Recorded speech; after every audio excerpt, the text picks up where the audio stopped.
Good morning all of you. अब तक हमने पाठ में समझा लेखक चारों तरफ के वातावरण को संदेह की नज़र से देखते हैं, परंतु उनके साथ जो घटना घटी इस पर वह कहते हैं, कैसे कह दूँ कि दुनिया में ईमानदारी और सच्चाई खत्म हो गई है। ऐसी अनेक ठगी की घटनाओं में ईमानदारी की एक घटना अधिक शक्तिशाली होती है। चलिए लेसन आगे रीड करते हैं। एक बार मैं बस में यात्रा कर रहा था। मेरे साथ मेरी पत्नी और 3 बच्चे भी थे। बस में कुछ खराबी थी, रुक रुक कर चलती थी। गंतव्य से कोई 8 किलोमीटर पहले ही एक निर्जन सुनसान स्थान पर बस ने जवाब दे दिया। रात के कोई 10 बजे होंगे। बस में यात्री घबरा गए। कंडक्टर उतर गया और एक साइकिल लेकर चलता बना। लोगों को संदेह हो गया कि हमें धोखा दिया जा रहा है। बस में बैठे लोगों ने तरह तरह की बातें शुरू कर दी। किसी ने कहा, यहाँ डकैती होती है।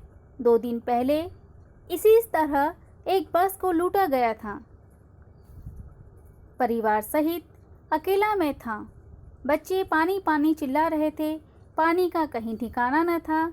ऊपर से आदमियों का डर समा गया था। कुछ नौजवानों ने ड्राइवर को पकड़कर मारने पीटने का हिसाब बनाया। ड्राइवर के चेहरे पर हवाइयाँ उड़ने लगी। लोगों ने उसे पकड़ लिया। वह बड़े कातर ढंग से मेरी ओर देखने लगा और बोला, हम लोग बस का कोई उपाय कर रहे हैं, बचाइए, ये लोग मारेंगे। डर तो मेरे मन में था, पर उसकी कातर मुद्रा देखकर मैंने यात्रियों को समझाया कि मारना ठीक नहीं, परंतु यात्री इतना घबरा गए थे कि मेरी बात सुनने को तैयार नहीं हुए। कहने लगे, इसकी बातों में मत आइए, धोखा दे रहा है। कंडक्टर तो पहले ही डाकुओं के यहाँ भेज दिया है। चलिए लेखक क्या कहते हैं देखते हैं। यहाँ लेखक ने ईमानदारी का दूसरा किस्सा सुनाया। एक बार लेखक अपनी पत्नी और बच्चों के साथ बस से यात्रा कर रहे थे। बस थोड़ी खराब थी, इसलिए रुक रुक कर चल रही थी। लेखक कहते हैं, हमें जहाँ पहुँचना था उससे पहले ही एक सुनसान जगह पर बस बंद हो गई। रात के करीब 10 बजे होंगे। बस के सभी यात्री घबरा गए। बस बंद होते ही कंडक्टर बस से उतरा और साइकिल लेकर चल पड़ा। सभी को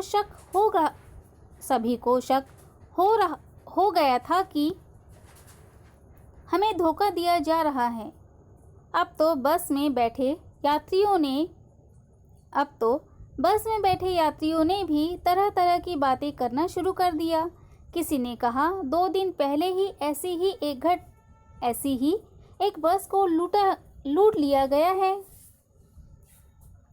उस बस में मैं अपने परिवार के साथ अकेला था। बच्चे पानी के लिए चिल्ला रहे थे। उस सुनसान जगह पानी की कोई व्यवस्था न थी। ऊपर से आदमियों का डर मन में समा गया। कुछ लड़कों ने तो ड्राइवर को मारने पीटने का हिसाब बनाया।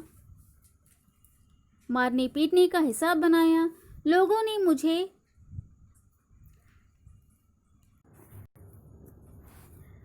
कुछ लड़कों ने तो ड्राइवर को मारने पीटने के लिए तैयारी कर ली थी।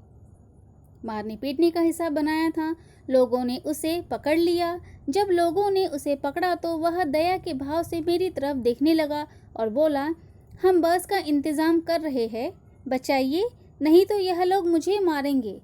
लेखक कहते हैं, डर तो मैं भी गया था, पर उसकी वह नज़र देख मैंने लोगों को समझाया कि मारना ठीक नहीं है। लोग इतने डरे हुए थे कि उन्होंने कहा, इसकी बातों पर विश्वास मत करिए, यह धोखा दे रहा है। कंडक्टर तो पहले ही डाकू के पास पहुंच गया है।